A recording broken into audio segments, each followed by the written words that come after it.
The fourth type of fear is the prohibited fear. Oof, there is a prohibited fear? Yes. When you go overboard.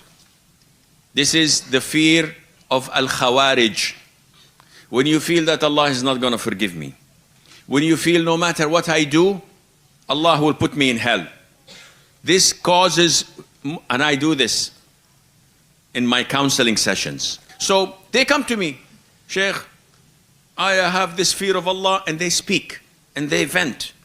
What is the problem? Look how shaitan works. Shaitan comes to you from a very good door, the door of the fear of Allah. Who hates fearing Allah? It's a good door. But then he opens it to an extent you cannot close it. And what happens? He says to you, there is no hope for you. But I'm afraid of Allah. I say shahada 50 times a day. Why? Someone said something, I smiled. So I committed shirk. Someone said something and I thought of the Prophet in a negative way. So I committed kufr. So he says shahada 50 times a day. He takes a shower 5 times, 10 times a day. Ghusl, to embrace Islam. After 2-3 weeks, he gets despaired of Allah's mercies. Allah is not going to forgive me. Shaitan says, yes, Allah is not going to forgive you. What to do? Leave salah.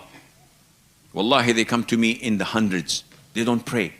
They don't fast. They don't believe in Islam, but they cry like babies in the session.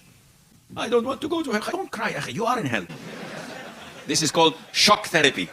You smash them on the face and then smash them again in the face. They wake up. They need this, by the way.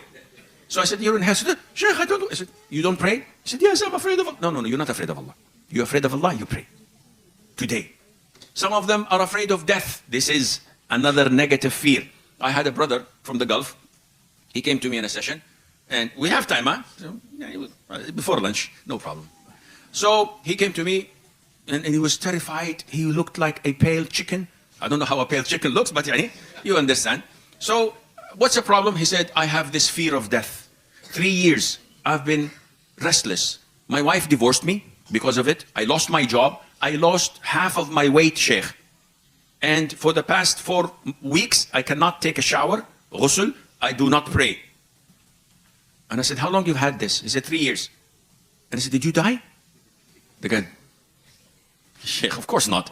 He said, you stupid moron. The guy said, why? He said, if you did not die in 3 years, what will happen in 15 years and you don't die? The guy said, you're going to live like this for 15 years? And this is a sign of weak aqidah. Come on, Sheikh, what does aqidah have to do with this? If you know the 6 pillars of Iman, which the vast majority of Muslims you meet on the street, you talk to them and you say to them, what is the 6 pillars of Iman? Shahada, Salat, Zakat, Saum. No, you stupid.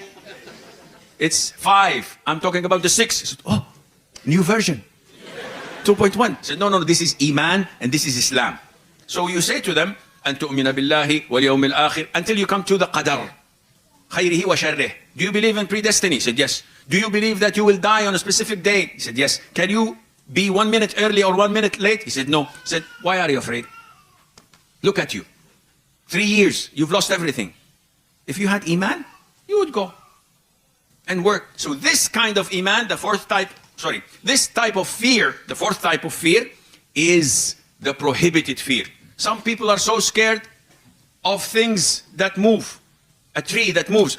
I can't go there. Why? There is jinn. There's, come on. This fear is very negative. It shows that you don't have Iman. Sheikh, I don't want to get married. Why? I don't want to become pregnant. Not you, of course, the men.